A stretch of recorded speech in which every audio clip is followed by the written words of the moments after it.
Real quick before this video starts, I just want to say a massive thank you to Chivo for editing this video. He has done all of the King Gizzard reactions up to this point and is going to be doing all of the rest of them as well, besides the new album, which I'm going to be editing myself. So yeah, massive thank you to him for editing this. I greatly appreciate it, and enjoy the reaction.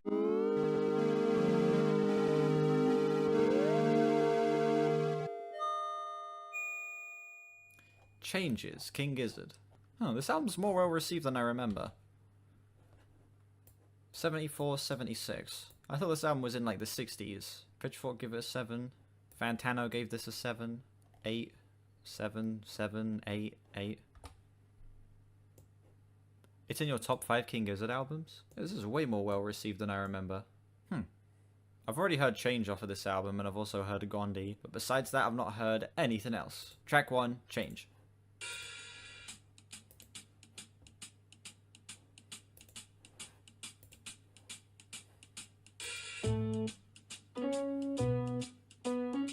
I was sent this one in on the 5th of May.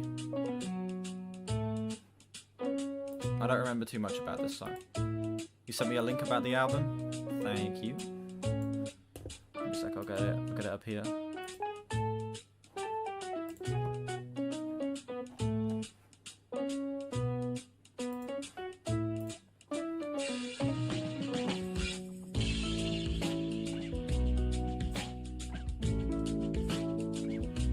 Changes takes the crown for the most time in development. Initially started in 2017, it had been recorded and locked in as the conclusion of their project to release 5 albums that year, but they weren't fully satisfied. Upon realizing they didn't yet have the musical vocabulary to fully do justice to the concept, it was shelved in favor of Gumboot Soup, a conceptless wrap-up for the year's material. The dissatisfaction came from the tricky feature of Change's composition, based on the key change between D and F sharp.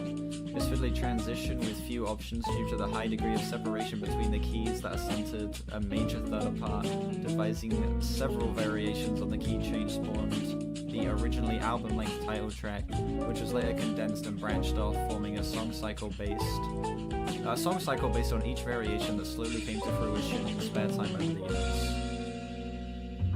This may well justify Changes as their most genuine example of jazz, with the lucid keyboard-focused music partly taking on the ethos of John Coltrane's Giant Steps to produce a record more firmly set in the genre than past experiments. Though at heart, Changes is still a pop album drawing from funk, soul, and of course falling back on the familiar moments with psych prog, synth, and guitar. Surprisingly, this highly considered approach still wound up seeing its conclusion as intended, released as the 5th studio album within a year, always building momentum, of course something that had to be done to outdo 2017's volume of release. And so Changes is the fitting end to Giztober as a 3rd album released just within a month, further pushing the boundaries of the prolificacy and frequency. So basically, the album took a long time to make, and it has jazz influence.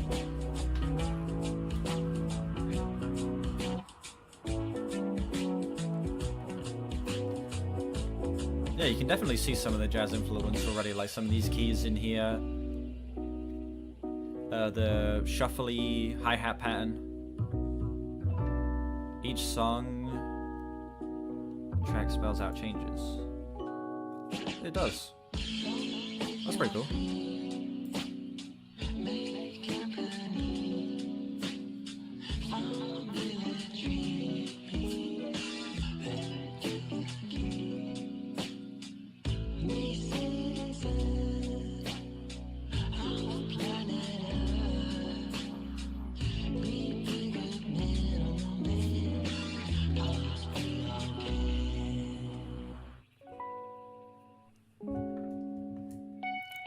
See if I can guess all the singers in this song. We've had Ambrose.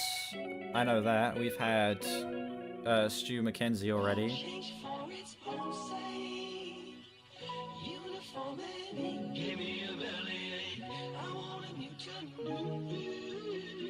Is this Stu McKenzie again?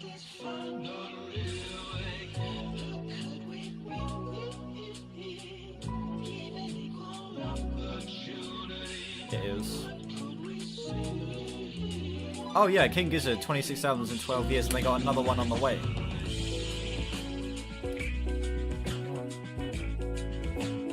Ooh. Damn that bass line.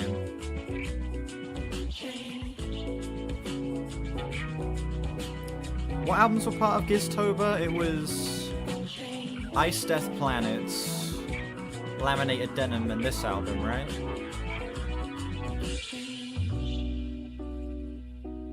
Were those the three? Is also in your top 10 Giz songs? Yeah. Genius. They never missed. They've not put out a bad album that I've heard. Like, they've put out some mid-releases in my opinion, but they've never gotten beneath the 5 from me. In terms of albums, there's certain songs that I've given like negative scores to, but in terms of albums, they've never missed in my opinion, or they've never released a bad one.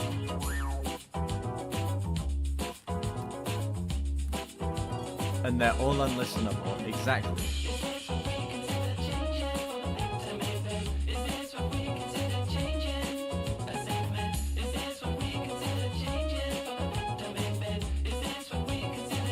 This is a different singer. Is that Joey? No, it's not Joey.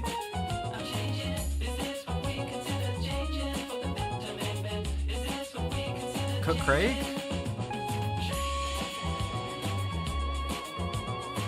I forget that other guy's name. Cookie. Yeah, Cook Craig. I'm a genius.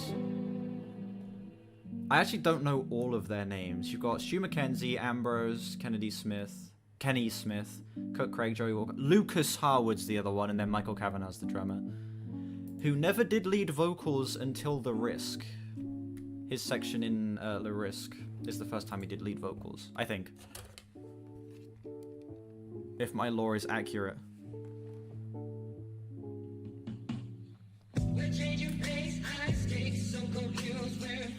This is Ambrose.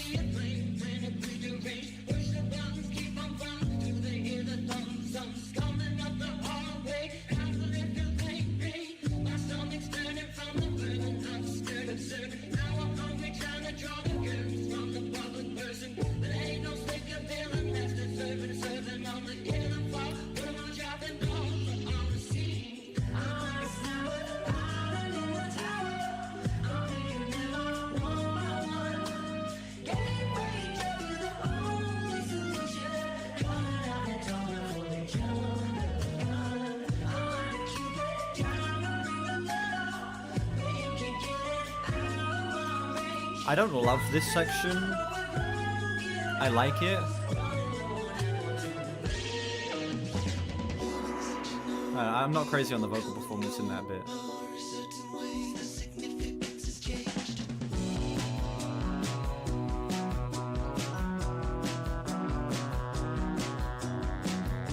Joey's part of the song's your favorite?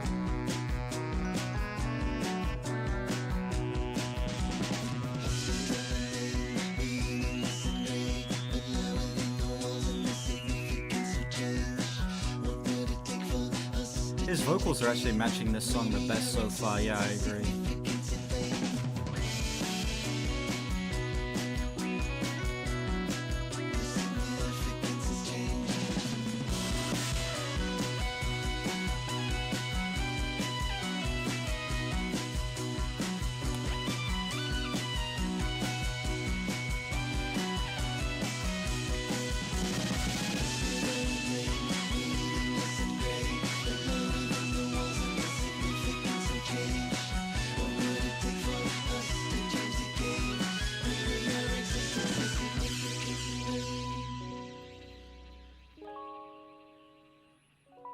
Welcome back.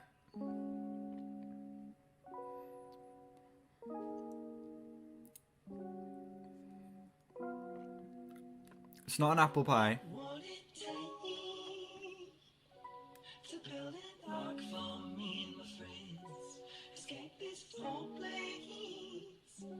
With all that creeps and fish in the sea, and all that and all the bugs inside of me.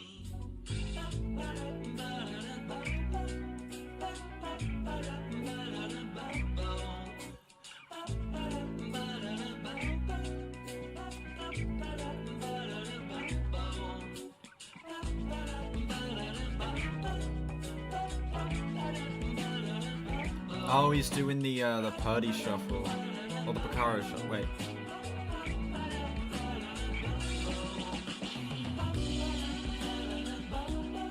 I think this shuffle was originally in Fall in the Rain, the Zeppelin song. So technically it's the Bonham shuffle, not the Picaro shuffle. Jeff Picaro used it on Rosanna though, which is the most popular example of it.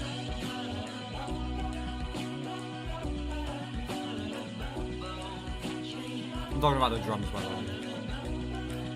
I just realised I just said that, assuming that everyone would know what I meant.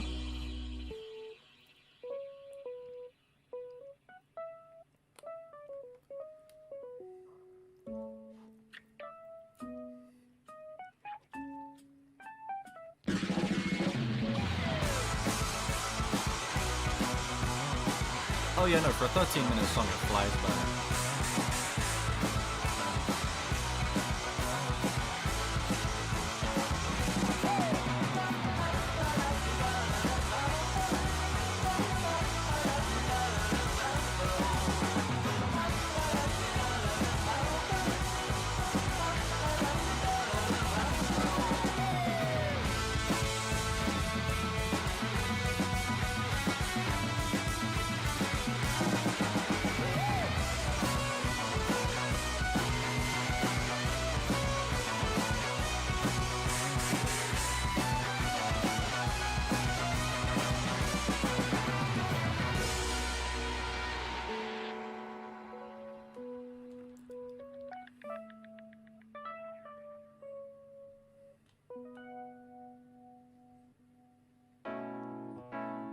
Nice. I don't think I've really re-listened to that song since I was sent it in. But yeah, coming back to it, it's fantastic. Yeah. Incredible way to start this album off. It's a great introduction to this version of the psychedelic pop sound that they're taking. The jazz elements are implemented really nicely from some of the key stabs in here to the shuffle sort of thing that Michael Cavanagh's doing on the drums, taking influence from like some early John Bonham shuffles and stuff like that, which is really cool. And also the fact that it's 13 minutes and it's like a multi-phase track with a bunch of different like switch ups and stuff. And the fact that it doesn't even feel like 13 minutes, like the pacing of the song is incredible. Incredible. It absolutely flies by. I'm hiccuping right now. That's not good. High 9 for you? Yeah. It's like a 9.6, 9.7. Fantastic way to start this off. Mormonism or Scientology? Which is worse? Scientology, right? What does Mormonism entail? Think I gave it a low 8 the first time? Well, I disagree. Song's grown on me. I disagree with myself. Next track we have Hate Dancing.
also have that shuffly thing going on in this song, which I really like.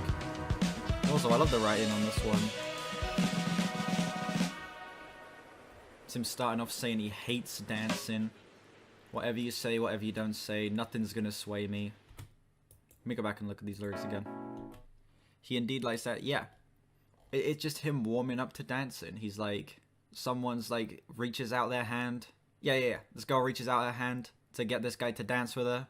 And then he warms up to it. And he's like, at the end, he says he loves dancing. He feels like dancing. It's a nice progression. And not only that, the song sounded fantastic. Psychedelic pop elements of this album are so good, combined with the little bit of jazz in here as well. I really like it. I think that the sound of this album is a unique spin on their sound, and I'm really enjoying it so far. How many albums do these guys have? 26, I think. Is it 26? 25 or 26. They have a lot. This one's a low 8 for me, 8.2. Astroturf.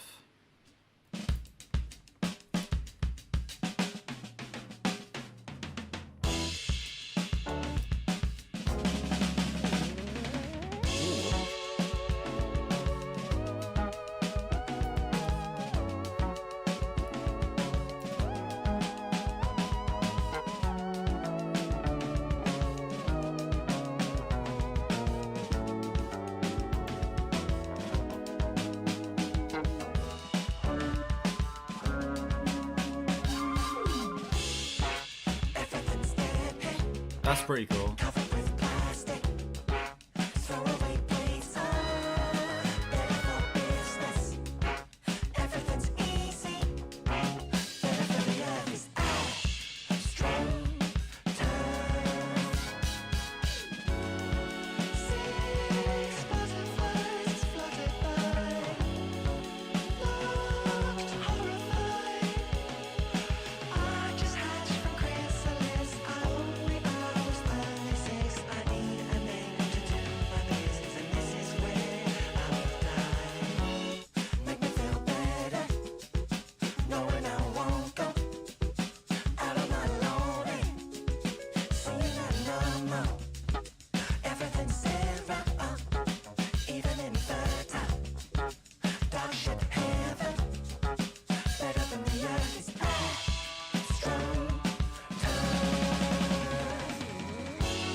Exactly. We need JC to be here.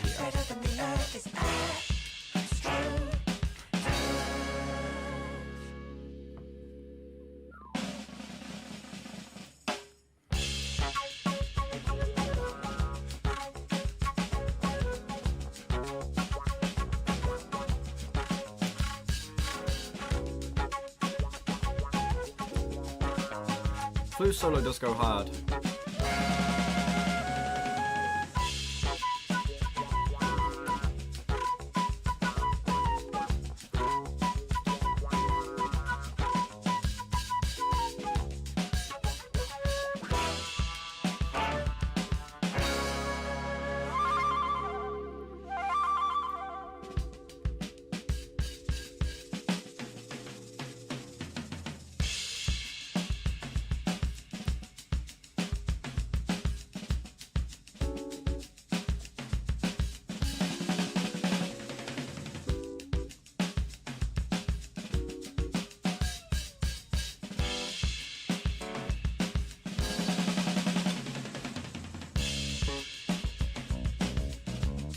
Drums are definitely the standout on this song, but this one's dragging. Feels like I should have ended like around here. But we're currently here, and the song is going to here.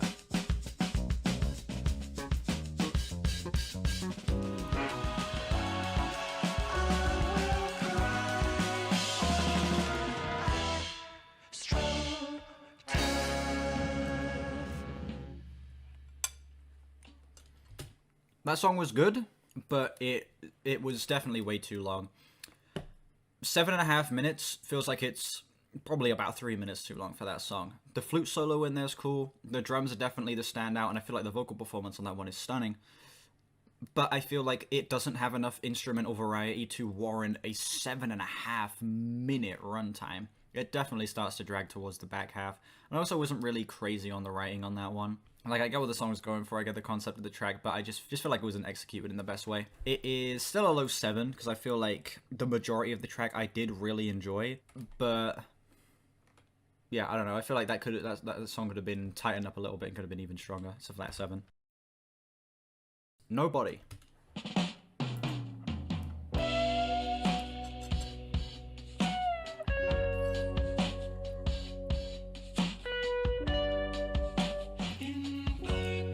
Man bread. One of the greatest inventions known to man, by the way. Incredible.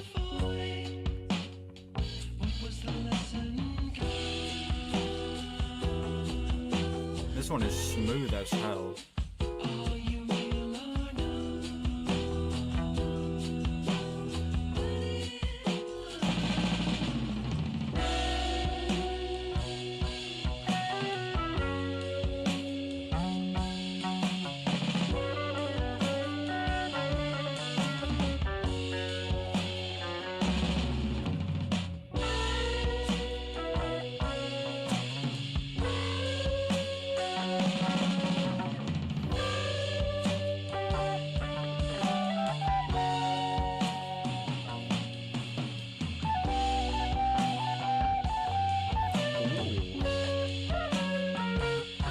Keyboard's going hard on this one.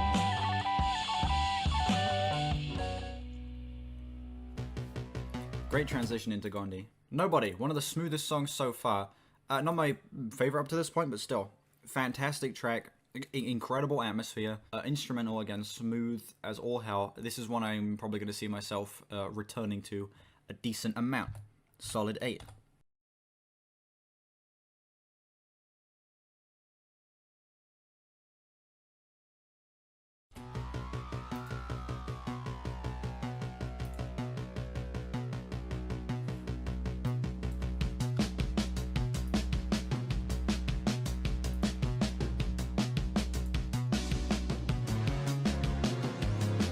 Ronald Reagan, or the president?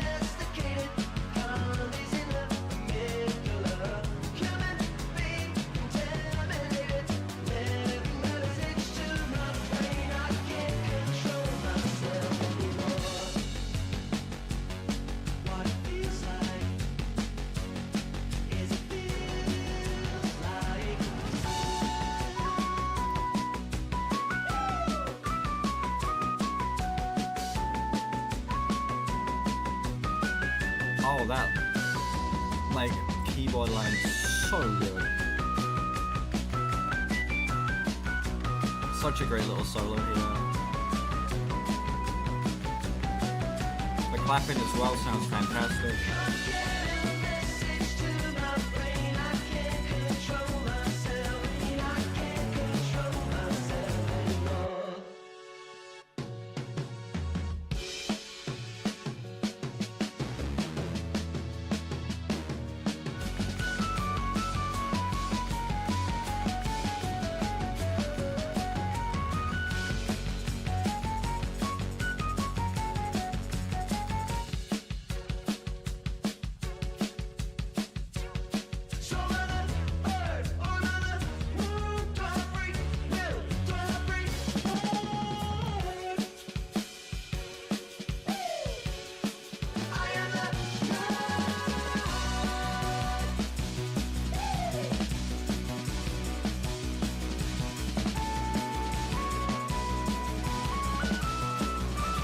I love that they bring back the solo again. It's so cool.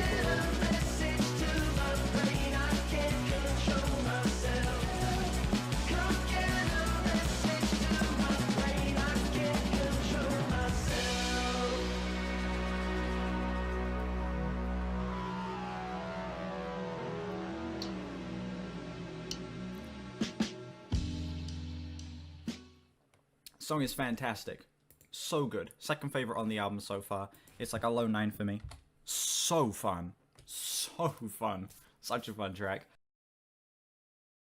Yeah, the little synth line that they bring in there and then bring in again is like the most catchy part of that song easily. That's gonna be that melody is gonna be stuck in my head like for ages. I can already tell. Yeah, that song is like overwhelming in like the best way possible. It is all of the best elements of the album brought all together up to this point in just this one super dense, over the top, like in your face track, and I absolutely love it. Exploding Suns. Get on your feet and run for the shelter. A change is gonna get done. 1, 2, 3, 4, 5. I have 5 King Gizzard albums left.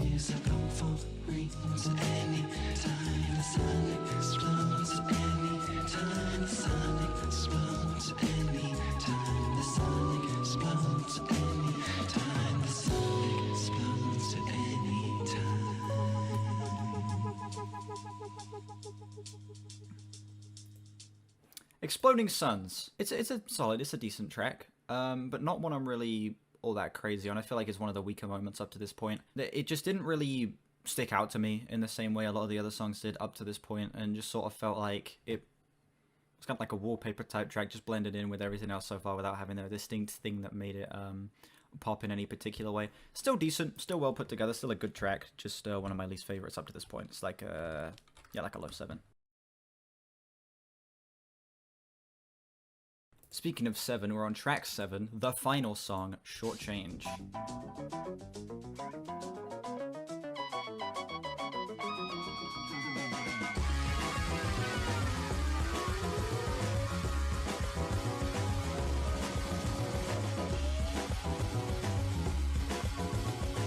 King Giz video might have to be a compilation video. That would be kind of crazy, putting like 27 reactions into one, like a massive video. If they were all edited in the same way my videos are edited.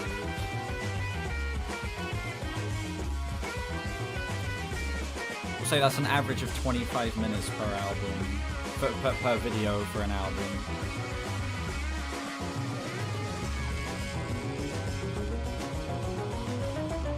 That would be an 11.5-hour video. Roughly, based on estimates.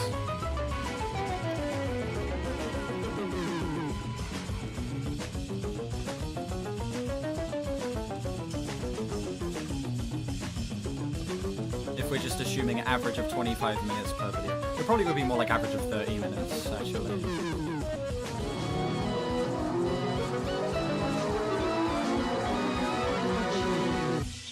Possibly JC. The short where I give off the worst takes in human history? Which short is that? Speaking of short change, nice closer. It's fun. It's a very simple way to close the album off, but I don't know, it's a nice little end piece here. It doesn't feel like it's the most important piece of the puzzle or anything like that. It just feels like a nice little like rolling credits type song. And I think it actually works pretty well. Nice wrapping up of some of the instrumental ideas on the album. It's you know, repeating the word change to sort of wrap it up thematically as well. Song's a flat 8, by the way. Changes. It's a fun album, man. This is another great King Gizzard release. It's been a while since we've listened to like an actual great King Gizzard album. We've had some good ones, some mid ones, but this is another great one. Fantastic psych pop sound with some really nice jazz elements being thrown in there. Lots of like shuffly stuff, some nice key stabs and stuff like that, implementing more like jazz pop. And then there's even some of the more progressive elements that we're used to from King Gizzard as well. Not every song is like an amazing 10 out of 10, but the songs that there's like, what, 5 out of 7 songs on here that I feel like I would listen to casually. So I'd say that's a win. Let's figure out the big number for changes. Yeah, I'm feeling an 8.2 out of 10 on this album, by the way. It's great. It's another great Gizzard album.